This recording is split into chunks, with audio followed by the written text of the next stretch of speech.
Առաջին հարցը թույլ տվեք ձեր առաջին մասնագիտության հետ կապված ծանոթացել եք արդյոք այս մեղադրանքի հետ եւ ձեր գնահատականը։ Մեղադրանքի, այսպես ասած, ամբողջական տվյալը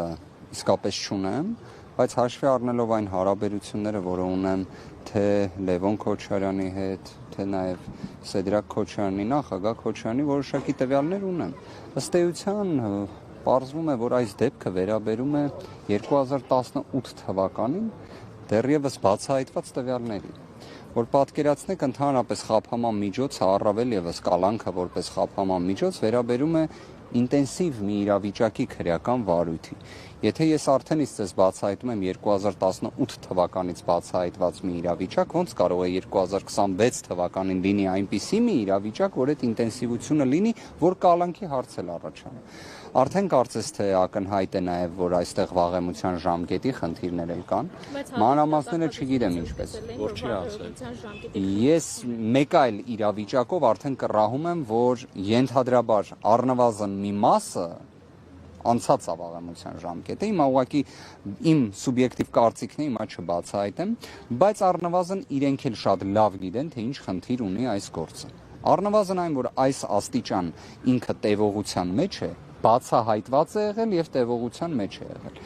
Ես այստեղ իրավական բացատրություն չեմ տեսնում։ Եվ նաեւ երբ մենք նայենք նախորդիվ հնչեցված քաղաքական հայտարարությունները գործադիր իշխանության ղեկավարի կողմից ուղիղ ցուցումների տրամաբանության ներքո, այստեղ իհարկե քաղաքական բաղադրիչը այն աստիճան ակնհայտ է, որ նույնիսկ ես չեմ կարծում որևէ մեկը դա հերքի։ Ավելի վատ բան ասեմ։ Ես նկատում եմ, որ նույնիսկ քաղաքական իշխանության ներկայացուցիչներն էլ են հաստատում, որ այստեղ քաղաքական բաղադրիչը կա։ Այսա իսկապես հանգստացնող երևույթ է, որովհետև դա նորմալ չէ։ Իսկ ինչ ակնկալիք ունեք այս դատարանից, հաշվի առնելով, որ դատավորը այն դատավորն է, ով կալանքի որոշում էր կայացրել նաև Դավիթ Ղազինյանի համար, նաև Մամիկոն Ասլանյանի համար, ու նաև հաշվի առնելով երկրորդ նախագահի առողջական վիճակը։ Եթե իրավական տիրույթում եք նայում, այսինքն պայմանականորեն մեկ ամիս առաջ գնանք, փաստաբանիս գործունեության արտոնագիրը կասեցված չլիներ, հաստատապես կարող եմ պնդել Վճռաբեկ դատարանի կայուն նախադեպային իրավունք կա այլևս դրա վերաբերյալ, եւ այդ նախադեպային որոշումը կայացվել է առանձնապես ծանր հանցանքի մեջ մեղադրվող անձի նկատմամբ, վերաբերել է հենց կալանք խափանման միջոց կիրառել չկիրառելուն։ Վճռաբեկ դատարանի նախադեպային որոշումը ուղիղ է ասում, եթե կա առողջական խնդիր, ապա այն ինքնին արդեն հիմք է հանդիսանում, որ դիտարկվի այլընտրանքային խափանման միջոցները։ Այստեղ հետևաբար եթե իրավական տիրույթով ենք նայում, պարզից պարզ։ Դատավոր Դադոյանի մոտ այո, ունեցել եմ մասնակցություն Դավիթ Ղազինյանի գործով, կարող եմ ասել, որ նիստի ընթացքում ակնհայտ էր, որ կալանքը որպես այդպիսին պետք է մերժվեր։ Դա ակնհայտ էր, բայց դատավորը կայացրեց այլ դատական ակտ։ Իրական կյանքը ցույց տվեց, թե Դավիթ Ղազինյանը խոչընդոտող վարքագիծ էր դրսևորում, թե ճիշտ հակառակը։ Եվ փաստացի արդեն տևական ժամանակ է որևէ խափանման միջոց կիրառված չէ մեր գործընկերոջ եւ ընկերոջ նկատմամբ։ Նախագահ Քոչարյանի դեպքում նաեւ կարող եմ հաստատապես պնդել, որ երբ կար համակցություն ծանր մեղադրանքների, կհիշեք 2019 թվականից ընդհուպ մինչև 2021 թվականը, երբ գործը գտնվում էր դատարանում, դրա նախորդիվ 18 թվականից էլ ելակետը վերցնենք, կրկին որևէ մի տվյալ չի եղել երբևէ ոչ պատշաճ վարքագծի դրսևորման։ Ես կարծում եմ այս ամենը դատավոր Դադոյանը պետք է որ պատկերացնի, պետք է որ տեղեկացված լինի։ Այս մյուս կողմից նաև գիտակցում ենք, որ օրինակ հակակոռուպցիոն դատարանը ձևավորվել է բացառապես 2018 թվականին հաջորդած ժամանակահատվածում։ Հակակոռուպցիոն դատարանի բոլոր դատավորները պաշտոնավարումը իրենց ստանձնել են 18 թվականին հաջորդած ժամանակահատվածում։ Ես վստահ եմ բոլորդ հիշում եք այն արտահայտությունները, որ սահմանադրական բարեփոխում է պետք, որ դատական իշխանությունը փոխվի։ Հիմա հակակոռուպցիոն դատարանն էլ է, այսինքն խնդիր է առաջացնում, իրենց ձևավորած դատարանն է։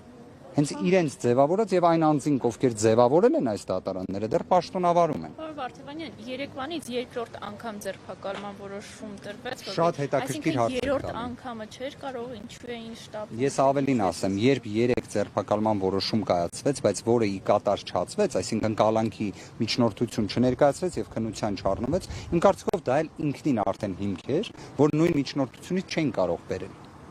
Սա ուղղակի, այսինքն տրամաբանություն է իրավական։ Եթե անձը պետք է խոչընդոտի կամ ոչ պատշաճ վարքագիծ դրսևորի,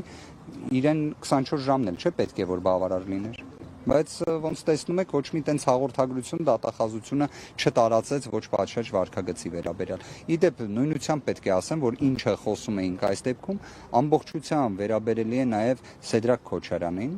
որի վերաբերյալ նաև այս հանգամանքներն եմ ուզում բացահայտել, քանի որ տեղեկացված եմ եղել։ 2018 թվականի սեպտեմբեր-հոկտեմբեր ամսից կար վերջինիս նկատմամբ հարուցված քրեական վարույթ եւ կրկին առանձնապես ծանր հանցանքի մեղադրանքով իբրև եւ խափամամիջոցը կիրառվել էր բացակայելու արգելք 2018 թվականին։ Այստեղ որոշակի առումով գործում էր այն տրամաբանությունը, որ նախագահ Քոչարյանը այդ ժամանակ կալանավորված էր, որ որոշակի զսպող մեխանիզմ էր լինում մարդասիրության տեսանկյունից,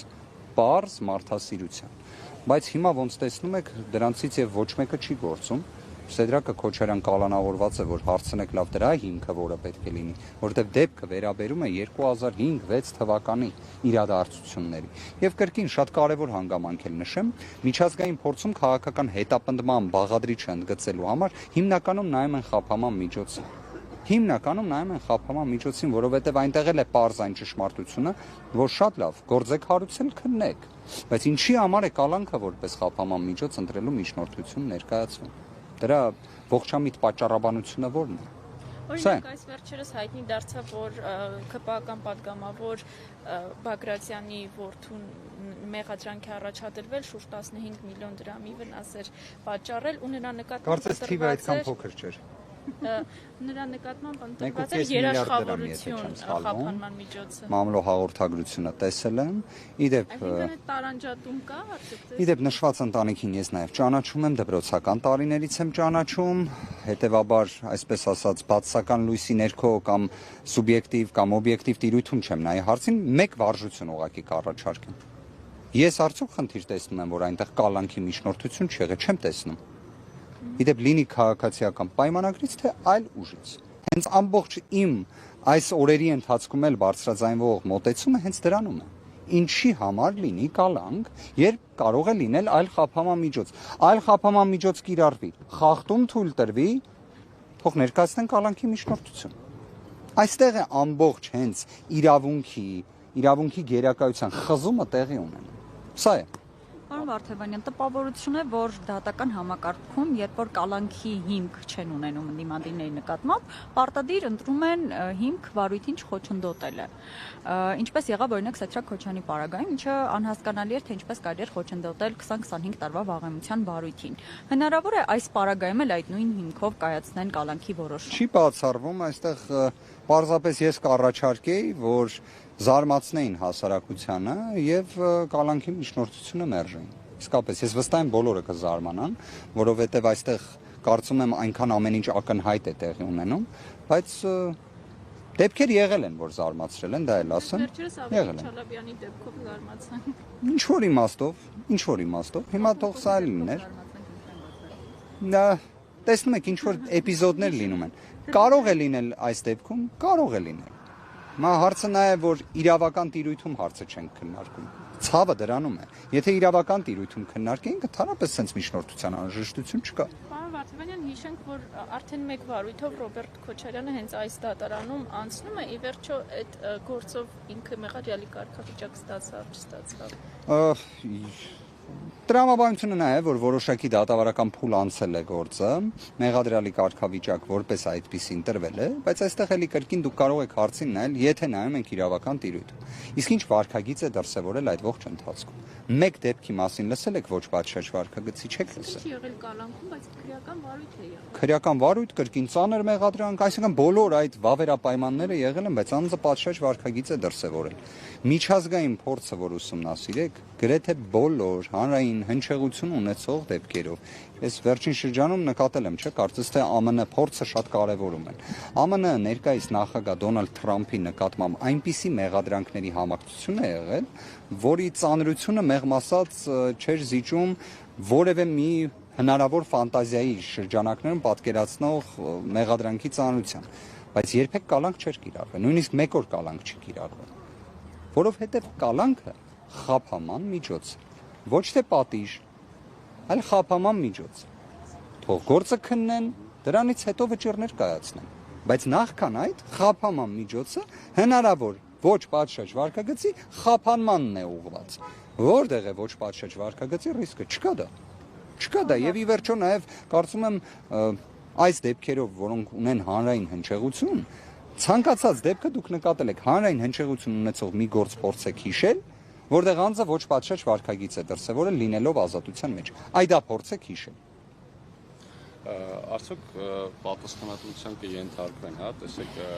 այսօրվա այս որոշում կայացնողները, հրահանգ տվողները ապագայում եւ ինչ գործիքներ կան, հա, իրավական տիրույթում պայքարելու, ասիկ դատավորների 18-ից հետո են նշանակվել, քննչական մարմինը ըստ էության ԱԱՑ-ն կատարում են մեկ մարդու հրահանգները, իրավական ինչ գործիքներ եք տեսնում պայքարելու Հայաստանում կոնկրետ։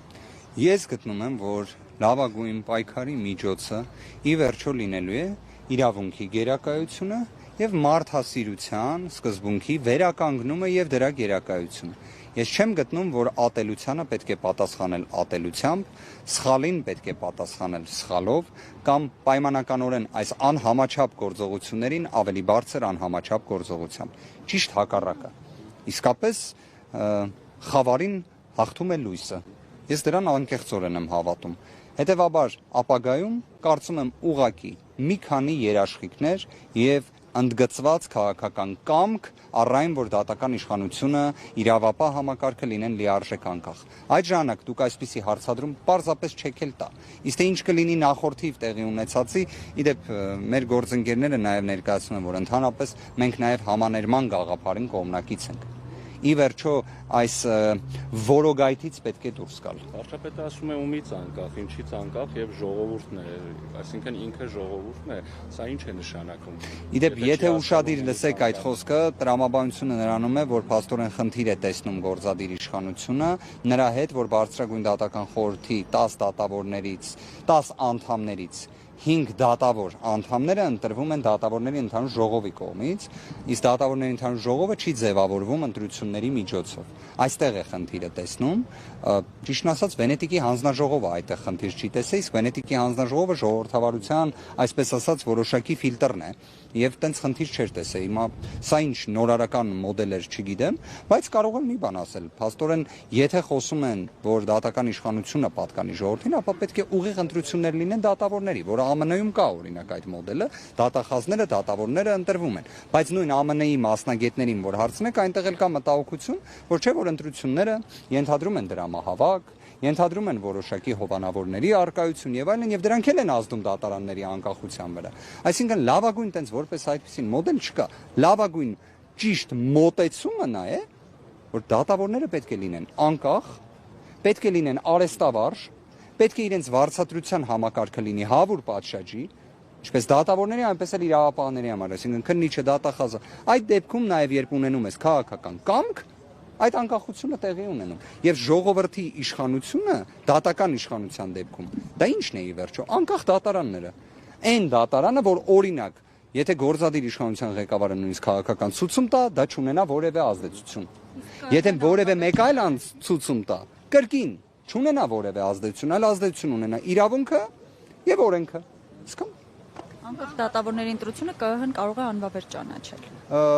Եթե զինվորներ մասնակցեն, դե գիտեք, այդ շատ հետաքրքիր է, որ զինվորների մասնակցությունը, չգիտես ինչի, հենց ժամը 8-ից հետո է տեղի ունենում։ Եվ ընտրական տեղամասը այդտեղ խնդիր չի տենում, ընտրատարածքային ընտրական հանձնաժողովը խնդիր չի տեսնում, բայց ԱԿՀ-ն տեսնում է, բայց տեսնում է նաև վերջնական արդյունքների ամփոփումից մի քանի ժամ առաջ։ Շնորհակալ եմ։